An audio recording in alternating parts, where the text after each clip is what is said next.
And joining me now, even as Gaza once again reaches a tipping point, is a very special guest, Israel's leading voice, journalist, author Gideon Levy, columnist in Haaretz, joins me. Appreciate your joining us, Mr. Levy. Today, Israel has declared a fresh offensive, ground offensive on Gaza. The defense minister has said Gaza is burning. But this comes also on a day when a UN Commission of Inquiry report headed by a very respected judge has said there are reasonable grounds to conclude that Israel is committing genocide in the Palestinian areas. Reconcile these two conflicting thoughts coming out. One side saying it's Gaza is burning almost triumphantly, even as the world body says Israel is committing genocide, sir. They are not conflicting, they are completing each other. Gaza is burning now for over 2 years. And the burning of Gaza is part of the genocide which was declared by this commission of the UN. No contradiction. Gaza is burning, and now more than before, what started tonight might lead us to much worse scenes in Gaza, much more mass killing, much more destruction, more than we saw in the last 2 years. And at the same time, the conclusion that that's a genocide is just describing what is happening on the ground.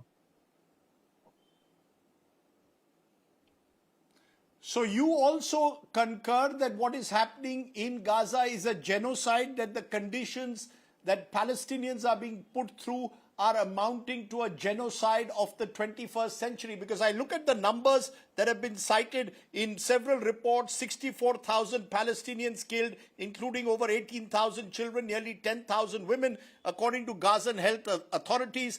Life expectancy collapsing from 75 years to 45 in just 1 year. You seem to also agree that what's happening is a genocide, Mr. Levy, because that is a very, very ominous word in today's times. Absolutely. Until a few weeks ago, I refrained. I didn't use this term. I was objecting of using this term.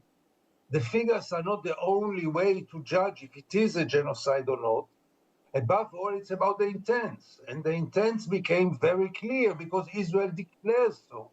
Israel declares that it wants to evacuate 1.3 million people who are right now in Gaza City into the south, putting them in a cage, in a concentration camp, all based on Israeli declarations. And then give two options to the poor people who will get to this horrible place: either to leave the Gaza Strip or to stay in the cage. There is no way they can come back to their homes and to their land. In other words, this is ethnic cleansing. If it is ethnic cleansing is the twin of genocide. The genocide serves the ethnic cleansing, and the mass killing that we saw systematically. Israel is destructing systematically, and is destroying systematically, and Israel is killing systematically. This behaves like a genocide.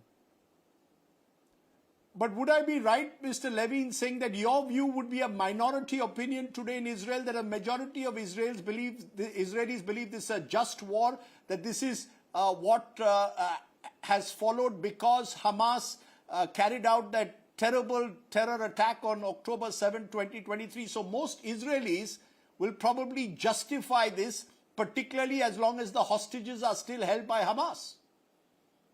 Definitely. And the best proof is the fact that most of the soldiers go recruit themselves and commit this war, commit this mass killing. There's very few Israelis who refuse to do so. There is a shift in recent weeks. I don't want to underestimate it. There is growing criticism and growing question marks about what Israel is doing there and what is the goal and what are the means. But still, the fact is that there is not a real opposition to the genocide. There is an opposition to the war. There is a great opposition to Netanyahu. There is a very strong movement for releasing the hostages. But I hear very little concern about the fate of the people of Gaza, which should be right now the first priority because they are facing the biggest catastrophe. But is there an understanding among Israelis about what exactly is happening on the ground, the extent of destruction, the damage, the human suffering? Surely Israel cannot be immune to that, particularly the Israeli people, who in the last century themselves were victims of this kind of action by Hitler's army in the Second World War. Is there an understanding, or is there just so much of hatred now on both sides that there is no understanding or compassion left? There's very little left, very, very little from the beginning, with the unbelievable, shameful collaboration of the Israeli media, which avoids describing what's going on in Gaza. And most of the Israelis are not exposed to the scene and to the images of Gaza. They know that something horrible is taking place there, but any Indian saw more than any average Israeli of what is happening 1 hour away from our homes in Gaza. Gaza is 1.5 hour drive from Tel Aviv. So the media doesn't report about it because they know that most of Israelis don't want to know what's going on there. And this vicious circle creates a situation in which most of the Israelis, not all of them, I emphasize, not all of them, but most of the Israelis care very little about Gaza because they feel that Gaza deserves this horrible punishment because of the 7th of October. And from your vantage point, how do you see the world looking at it? There seems to be across the world also either powerlessness or turning a blind eye in a way to the suffering. The United Nations issues these statements from every now and then. Human rights group issues statements, but it doesn't seem to result in any collective action that will actually stop the war. It almost seems as if the world has given up, Mr. Levy. The world didn't give up because the world didn't try. The world paid some lip services, namely condemnations, recognition of a Palestinian state, which is fairer than ever becoming a real state, and no measures or almost no measures. It is true that the atmosphere in Europe became very anti-Israeli, but the governments are very cautious in taking measures. The same governments which were very easy with taking measures against Russia after invading Crimea are very cautious in taking any measures against Israel. And for most of the Israelis, again, the world is only one country, namely the United States. The United States is still supporting Israel totally, blindly, and automatically, supports it internationally. The Trump administration hugs Israel, supplies it, and prevent any kind of measures from other countries against Israel. So the Israelis still feel, in a way, safe, but everyone understands that there is a very, very dark cloud about our heads, which is approaching Israel very quickly now.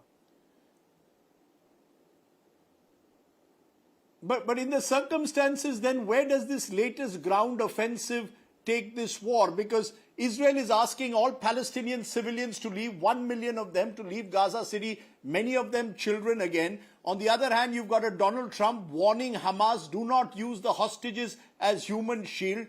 I mean, are we going to see the catastrophe escalate even further because of the nature of these ground offensive and the comments that are now coming out? Absolutely. And therefore, it is such an emergency time now. I don't see Donald Trump stopping Israel, and there is no one else to stop Israel. It all depends on Donald Trump, and he doesn't show any signs that he's going to stop Israel. And if he doesn't stop Israel, he could stop it, by the way, through one phone call. Within hours, he could stop the war. But he doesn't do it. And he knows why. I have no explanation for this because the United States is going to pay a price for it. But he continues to support Israel, encourage Israel even to go for this operation. and there is no one else to stop Israel. So as long as Donald Trump will not change his policy toward Israel, his attitude toward Israel, this will go on and become worse and worse and worse.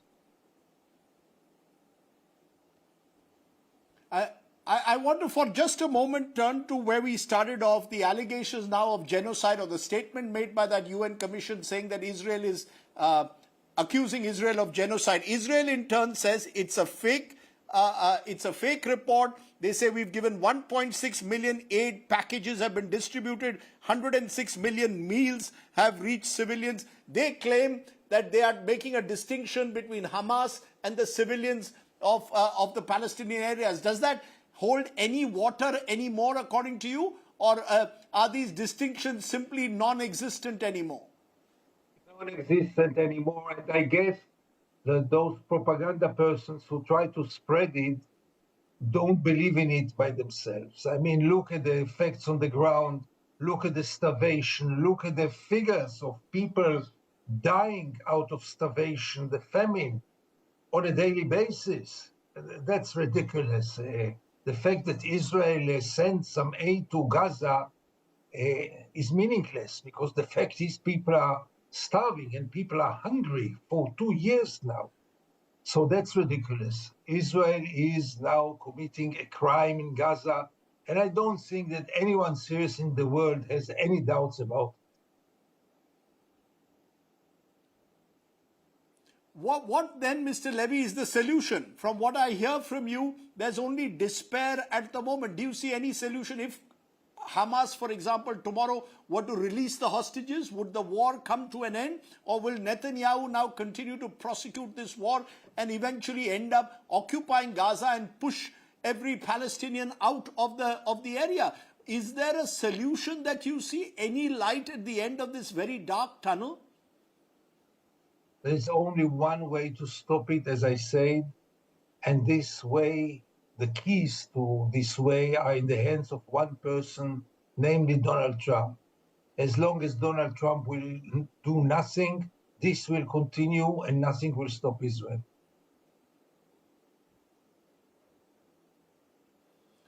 What would your message then, Mr. Levy, be for countries like India, which have built strong ties with Israel, but had a traditional relationship of support for the Palestinian state and the Palestinian cause? What would your message be to countries like India, which perhaps have, over the last 2 years, literally sat on the fence? I think the world and India, including obviously India, maybe more than many other countries, knows very well and understands very well what is the role of the international community right now. The role is to save the remains of Gaza. And for saving this, any mean is legitimate, because we are speaking about real catastrophe. And therefore, it's not for me to tell India what to do. Remember what you have done toward the apartheid system in South Africa. This case right now is much worse and much more urgent, because in South Africa there was no genocide or mass killing in this scale like here, and mass destruction. Remember South Africa, remember your policy toward South Africa, and look at the facts on the ground. And everyone with his own conscience should ask himself, what is he ready to do in order to save 2.3 million helpless people who have no one to protect them, no one except of the international community.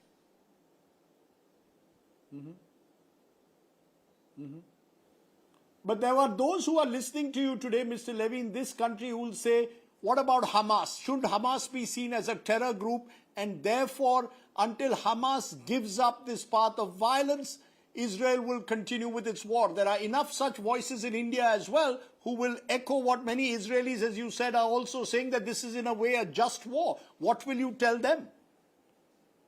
Hamas should be fought, but this war is not against Hamas, it's against any human being in the Gaza Strip. Any human being in the Gaza Strip is now exposed to catastrophe. no matter if he is Hamas or is not. And most of the people of the Gaza Strip are not militant of Hamas. This is the minority, the small minority, and among them, most of them were already killed. It has nothing to do with Hamas. Right now, it has to do with the plan of ethnic cleansing in Gaza, and this must be stopped. So can I, in conclusion, say that Gideon Levy is saying that what we have seen unfolding now in Gaza marks the complete death of morality and conscience in the manner in which this war is being conducted, that what we are seeing, in your view, and you've said this in Haaretz, I know in one of your columns, is little more than war crimes, that we are seeing war crimes taking place in front of us, and the world is silent or turning its face away, which marks the collapse of morality and a moral vacuum. Would I be right in saying that?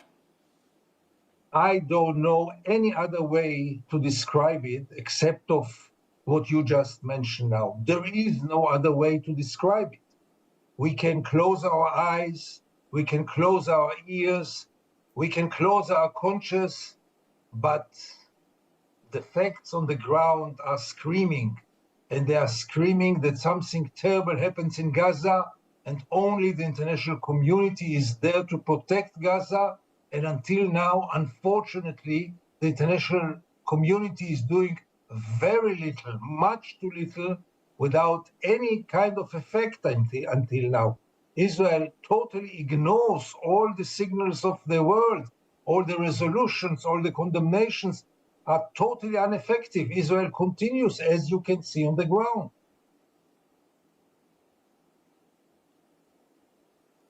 Gideon Levy, for joining me and speaking so eloquently. Thank you so much. I just want to say you recently wrote in Haaretz, Israel is covering its face out of shame, perhaps, or guilt or fear, and presumably out of all three. The new trend is for officers to be interviewed on television to cover their faces with black hoods. The army of the people has become the army of the hoods. Those are very strong words, but I presume you stand by them at this crucial juncture. Am I correct? Totally, and my face is not masked, so I stand here and say what I think. Nothing less and nothing more than this. Okay. Gideon Levy, for joining us here on India Today, thank you so much. Thank you for having me.